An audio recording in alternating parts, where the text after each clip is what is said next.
and said a short prayer for his children. He followed the same ritual before each game, a result of his compulsive behavior. There was something about touching his surroundings that calmed Tim and gave him a sense of control he desperately sought. "It's my security blanket when chaos is all around," Tim says.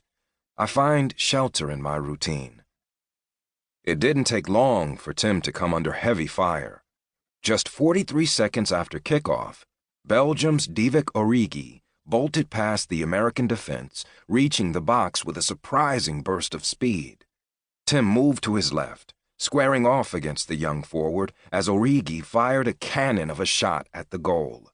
Tim knocked it away cleanly. A big early save. The Americans breathed a sigh of relief, as did their fans. "I got it with my right shin," Tim says. Belgium put more shots on goal in the first half, but Tim continued to fend them off, one impressive save after another.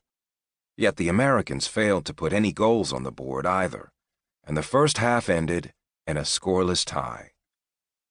The Americans weren't mustering much offense, and pressure grew. But at least they remained neck and neck with the heavily favored Belgians. "We held our own," Tim says. Just 10 minutes into second-half play, something extraordinary happened to Tim and his teammates. Belgium strikers began launching shots at Tim from all angles and speeds, an offensive assault that felt like it wouldn't end. Dries Mertens headed a ball high on goal that Tim only managed to stop with an acrobatic leap.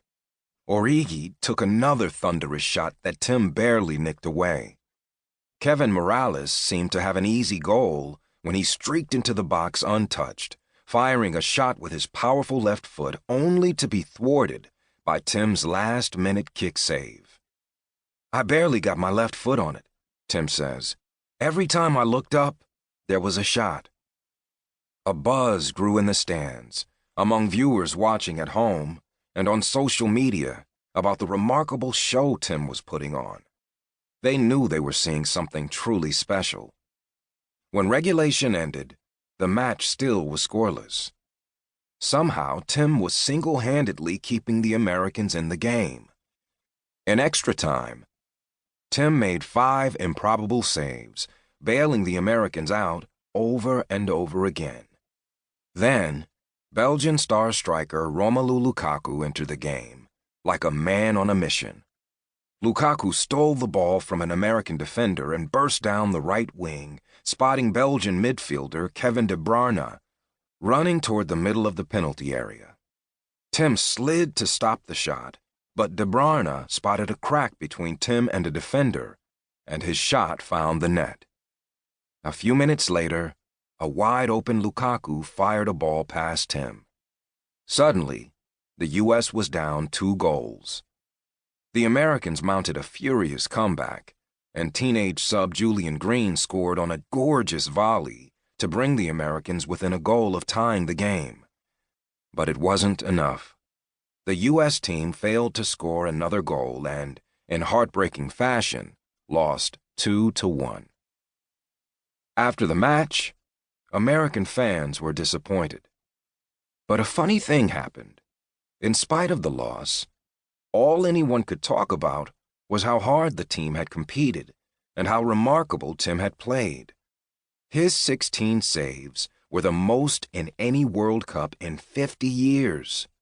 Tim was named Man of the Match, an unusual honor for a losing team.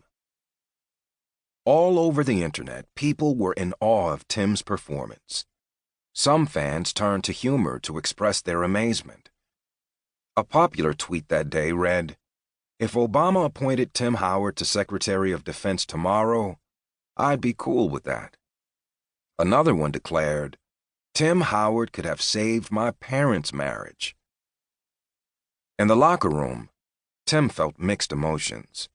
His team had suffered a crushing loss, but Tim had played the game of his life. He had become a modern-day American hero. It took a while after the game for it all to sink in, Tim says.